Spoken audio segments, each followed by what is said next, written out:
Hello friends प्रसाद academy आपको स्वागत।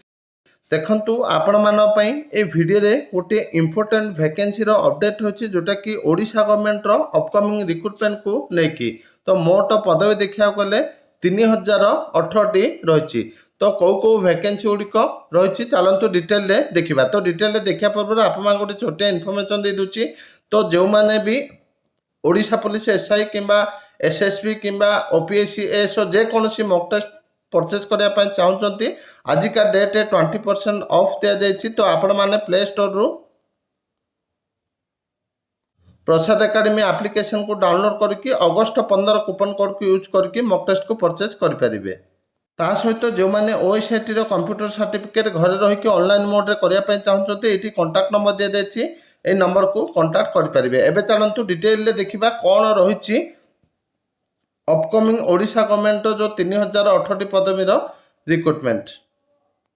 तो देखंतु ये हूँ गोटे वैकेंसी जोटा कि आम डायरेक्टरेट ऑफ इंडस्ट्रीज। तो vacancy position for all group B and group C post to be filled up through direct recruitment under the directorate and its subordinate officers is given below। तो auditor दुईटी vacancy already बाहर जाइए। Junior assistant HOD भी बाहर जाइए किंतु ये जो 3 और 4 नंबर दि जाइए जोटा कि junior assistant MS and ME department तो मोट 43 वैकेंसी रही। तो यहाँ आपण आसवाई जाऊँगी जूनियर स्टेनोग्राफर जोटा कि एचओडी 7टी पदवी आसवाई जाऊँगी। तो डिटेल कैटेगोरी आज वैकेंसी दि जाइए देखूँ।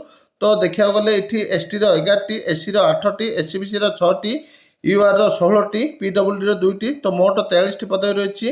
सेमती जूनियर स्टेनोग्राफर एसटी गोटे एससी गोटे एससीबीसी गोटे यूआर 4टी तो मोट 7टी पदवी रही। तो यही जो पदवीटा आपणकर ओडिशा स्टाफ सिलेक्शन कमिशन जो अपकमिंग सीजीएल आ कंबाइन +2 रिक्रुटमेंट अच्छी से एड होगी आसो। एवं चलतु आउ कौन पदवी रही देखा। तो देखा पूर्व आपको पुणी थे कहवाक चाहूँगी आज अगस्ट 15 तरफ 20% ऑफ दि जाइए। तो आपण मैंने जेकोसी भी मॉक टेस्ट परचेस करने चाहते आपण को 20% ऑफ मिल। तो आपण मैंने अगस्ट 15 कूपन कोड को यूज करके मॉक टेस्ट को परचेस करेंगे। तो देखंतु एटा हूँ गोटे ऑफिशियल लेटर जोटा कि आम directorate of secondary education Odisha Bhubaneswar letter number हूँ 17587 डेट हूँ 6/7/2024 टू है the additional secretary to government school and mass education department Odisha Bhubaneswar subject है filling of teaching and non teaching post of full aided high schools excluding PET post under school and mass education department. तो both teaching और non teaching पदवी recruitment आसापी जाऊँगी। तो मोट पदवी देखा गले 2968 रही।